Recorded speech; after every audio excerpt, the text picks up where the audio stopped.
Hello hi welcome नमस्ते, मेरा नाम है ऋतिक और आज हम फिर से बात करने वाले हैं एक और इंटरेस्टिंग कंसेप्ट की।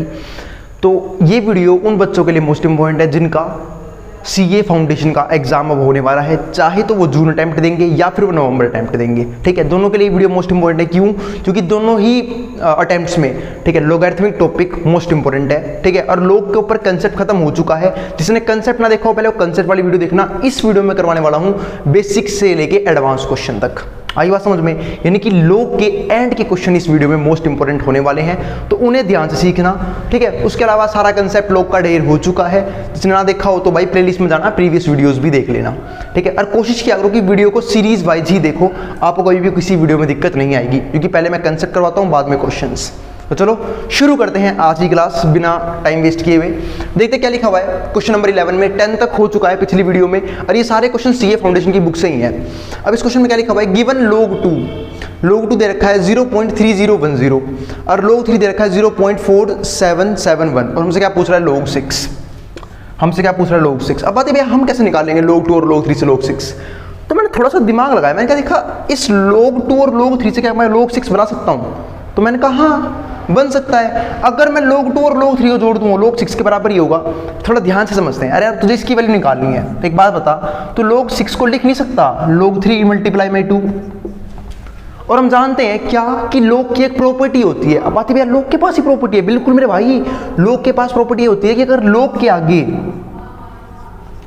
आगे अगर दो चीज मल्टीप्लाई में log ने जोड़ देता है, यानी कि log पहली चीज प्लस में log दूसरी चीज।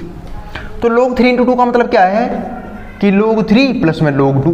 क्या मेरे पास log 3 और log 2 की वैल्यू नहीं है? मतलब पहले मैंने इसको इस फॉर्म में लिखा और अब मैं जानता हूं log 3 और log 2 की वैल्यू।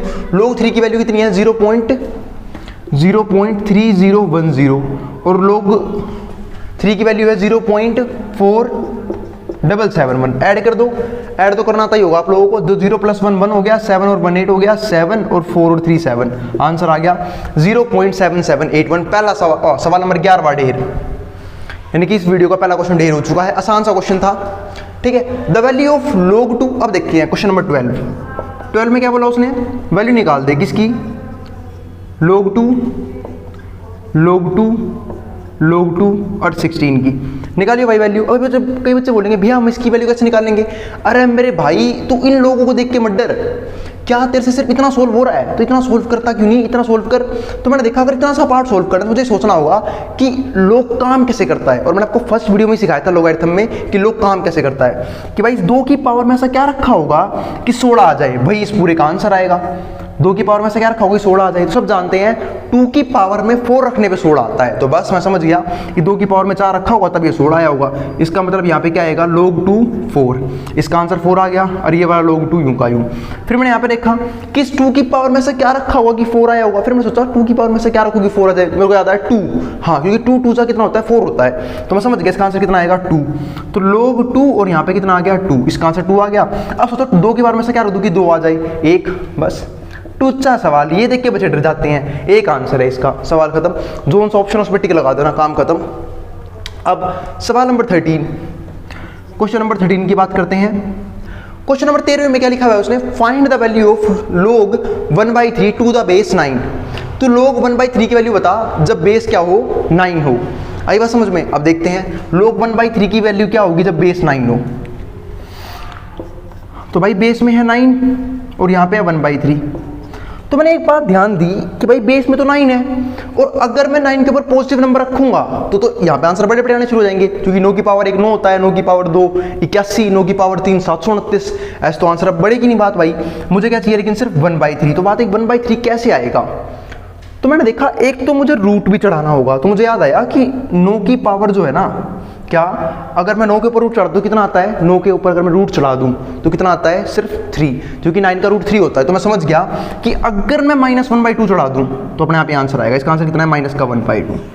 इसका आंसर कितना है -1/2। देखो ध्यान से, अगर मैं 9 की पावर में -1/2 रखूंगा तो सब जानते हैं एक प्रॉपर्टी थी इंडाइसिस की। कौन सी प्रॉपर्टी थी कि भैया अगर कभी भी a के ऊपर माइनस का m होगा ना उसमें पॉजिटिव कर सकता हूं। बात भैया कैसे, बस 1 के अपॉन में लिख दे मेरे भाई।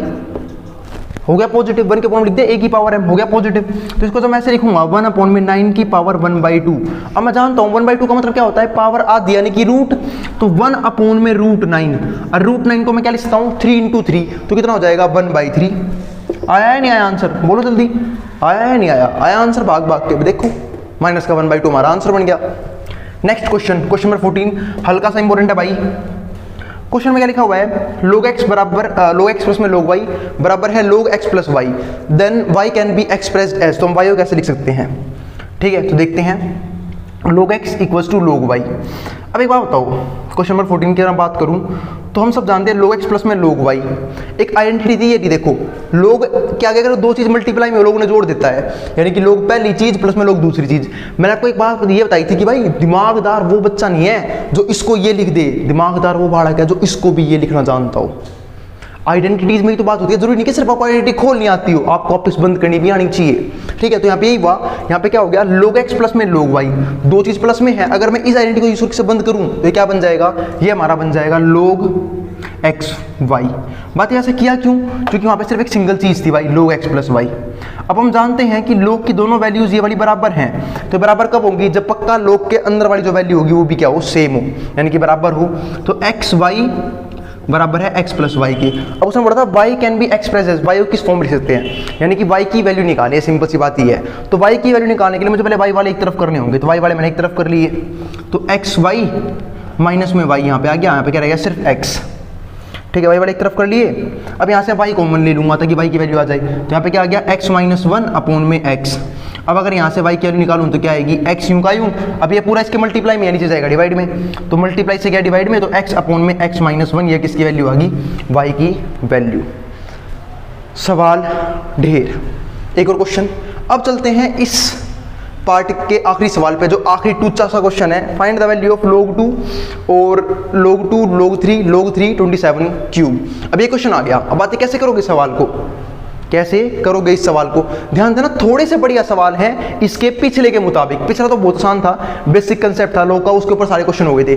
लेकिन अब जो क्वेश्चन है ना 11 से लेकर 25 तक, वो थोड़े से तगड़े सवाल हैं, थोड़े से इंपॉर्टेंट है, ज़्यादा भी नहीं, हाँ कुछ वो ठाडे इंपॉर्टेंट है। ठीक है, जिनमें थोड़ा सा ठाडा सा दिमाग लगेगा, है ना, तगड़े क्वेश्चन है, मतलब कहने वाली बात ये है। अब लास्ट क्वेश्चन देखते हैं, क्वेश्चन नंबर 15। ठीक है, the value of log 2 log 3 27 cube. अब ये सोल्व करना है हमें। तो मैंने थोड़ा सा सोचने की कोशिश करी कि पहले तो भाई देख इतने सारे लोग तो सोल्व कर नहीं सकता मैंने देखा मैं ये सोल्व कर सकता हूँ, पहले ये सोल्व करते हैं। तो मैंने ये सोल्व किया मैंने, तो मैंने देखा 27 का क्यूब कितना होता है। एक सिंपल सी बात है, थोड़ा दिमाग लगाना, क्या 27 को मैं 3 की पावर की फॉर्म लिख सकता हूँ। तो मैंने देखा 27 जो है ये 27 का क्यूब है, और मैं 27 को लिख सकता हूँ क्या 3 का क्यूब, और इसकी पावर में 3 है। और मैं एक प्रॉपर्टी जानता हूँ, वो प्रॉपर्टी क्या बोलती है कि अगर a की पावर m और उसकी पावर में n हो तो पावर से पावर क्या होती है मल्टीप्लाई, तो क्या बनेगा a की पावर mn। तो बस मैंने यहाँ से बात समझ ली, 3 × 3 कितना हो जाएगा 9, यानी कि 3 की पावर 9 बन जाएगा हमारा ये। ठीक है, तो 3 की पावर 9 बन गया। तो मैंने देखा 3 की पावर से क्या रखोगे, ये बन जाए। और मैंने देखा इसको सोल्व करके मैंने क्या लिखा है 3 की पावर 9, तो पक्का 3 की पावर में 9 रखा होगा तब ये बना होगा। तो यहाँ से आंसर कितना आएगा 9, यहाँ से आंसर कितना आया 9। तो अब log 3 9, अब इसका आंसर निकालूंगा, इस पूरे का आंसर 9 आ गया, 9 आया। अब फिर सोचो 3 के ऊपर ऐसा क्या रखूँ उसके सिर के ऊपर कि 9 आ जाए, 3 की पावर में ऐसा क्या रख दूँ कि 9 आ जाए। सब जानते हैं 3 का स्क्वायर 9 होता है, तो बस यहाँ पे क्या आ जाएगा इसका आंसर 2। इसका आंसर कितना आया 2, और यहाँ पे क्या है log 2। बहुत बढ़िया मेरे भाई। अब सोच के बता इस 2 की पावर में ऐसा क्या रखूँ कि 2 आ जाए। सब जानते हैं 1, क्योंकि 2 की पावर में 1 रखूँगा तभी 2 आएगा। तो कितना आ गया आंसर यहाँ से 1। अब log 2 और यहाँ पे क्या है 1, ये आंसर आ गया। अब सोच के बताओ कि इस 2 की पावर में क्या रखोगे 1 आ जाए। अब इस 2 की पावर में ये 1 आ जाए, और ये भी सब जानते हैं बेस में चाहे कुछ भी हो और 1 तो हो नहीं सकता, तो log 1 की वैल्यू क्या होती है हमारी 0 होती है। तो इसका आंसर कितना आ गया 0। फाइनल आंसर हमारा 0 आ गया है। 15वें क्वेश्चन तक सवाल खत्म हो चुके हैं, एक एक क्वेश्चन ढंग से करवाया है। कोई भी डाउट, ठीक है भाई, जो सी प्रॉपर्टी यूज कर रहा हूँ साथ बता भी रहा हूँ कि ये वाली प्रॉपर्टी पढ़ रखी है वाली यूज कर रहा हूँ। आई बात समझ में। फिर भी कोई डाउट कोई क्वेरी रह जाए नीचे कमेंट बॉक्स में कमेंट डाल देना, मैं कोशिश करूंगा उस क्वेरी को रिजोल्व करने की। अब हम चलेंगे एडवांस क्वेश्चन पे। आई बात समझ में। तो भाई ध्यान से क्वेश्चन उतार लेना, मैं हट रहा हूँ बोर्ड के सामने से, ठीक है। और अगर वीडियो पसंद आई हो तो वीडियो को लाइक करना और चैनल को सब्सक्राइब करना बिल्कुल ना भूलो। मिलते हैं फिर वीडियो के नेक्स्ट पार्ट में, जिसको जो उतारना है वो उतार ले।